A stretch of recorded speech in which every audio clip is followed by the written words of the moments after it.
नमस्कार दोस्तों, आज से अपन स्टार्ट करने जा रहे हैं अपना राजस्थान का सामान्य ज्ञान। और उसमें अपन आज सबसे पहले जो टॉपिक है वो पढ़ेंगे राजस्थान की प्राचीन सभ्यताएं। प्राचीन सभ्यताओं में दोस्तों सबसे पहले आती है अपनी कालीबंगा सभ्यता। तो कालीबंगा सभ्यता के बारे में थोड़ा सा अध्ययन कर लेते हैं। कालीबंगा सभ्यता है वो राजस्थान के हनुमानगढ़ जिले में स्थित है और यह सभ्यता सरस्वती या घग्गर नदी, जिसका प्राचीन नाम था सरस्वती था और अभी जिसे घग्गर नदी के नाम से जानते हैं, वहाँ पे ये कालीबंगा सभ्यता प्राप्त हुई है। इसका समय जो माना जाता है वो 3000 ईसा पूर्व से 1750 ईसा पूर्व माना जाता है। इसलिए यह सभ्यता विश्व की सबसे प्राचीन सभ्यताओं में गिनी जाती है। यह सभ्यता है दोस्तों कांस्य युगीन सभ्यता, मतलब इस सभ्यता के टाइम पे कांस्य का प्रयोग सर्वाधिक किया जाता था। इस सभ्यता का खोज किया था अमलानंद घोष ने और इसका उत्खनन, इसकी खुदाई का जो कार्य करवाया था वो करवाया था बीबी लाल और बीके थापर।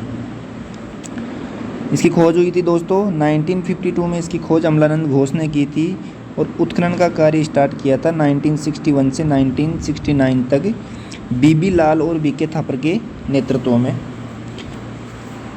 बीबी लाल ब्रजवासी लाल थे और बीके थापर मतलब बालकृष्ण थापर जिनका पूरा नाम था। और कालीबंगा जो शब्द है उसका शाब्दिक अर्थ है काली चूड़ियाँ। अगला अपनी इस सभ्यता की विशेषताओं की बात करते हैं दोस्तों। तो इस सभ्यता की विशेषताओं में देखो, आपको यहाँ पे देखो दोस्तों, दोहरे जुते हुए खेत के साक्ष्य मिलेंगे। यह दोस्तों यह नगर 2 भागों में विभाजित था और दोनों भाग के चारों तरफ एक दीवार बनी हुई थी, परकोटा बना हुआ था जो उनकी सुरक्षा के लिए। यहाँ से दोस्तों अलंकृत ईंटों और अलंकृत फर्श के भी प्रमाण मिले हैं। ये क्वेश्चन पूछा जा सका है कि सबसे पहले अलंकृत ईंटों और अलंकृत फर्श के प्रमाण कहाँ से मिले हैं। यहाँ से दोस्तों लकड़ी से बनी हुई नालियों के प्रमाण मिले हैं। यहाँ से ईंटों से निर्मित चबूतरे और इन चबूतरों पर 7 हवन कुंड प्राप्त हुए हैं। सबसे पहले ईंटों से निर्मित चबूतरों पर 7 हवन कुंड प्राप्त हुए हैं और उन हवन कुंडों में दोस्तों राख और पशुओं की हड्डियां प्राप्त हुई है।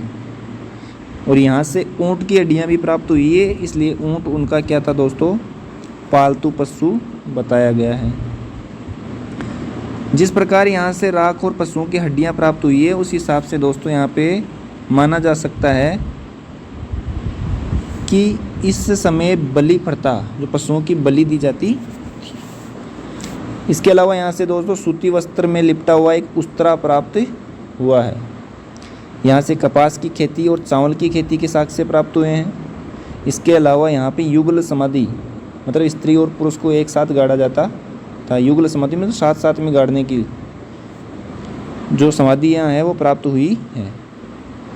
इसके अलावा यहाँ से मिट्टी से निर्मित स्केल भी प्राप्त हुआ है।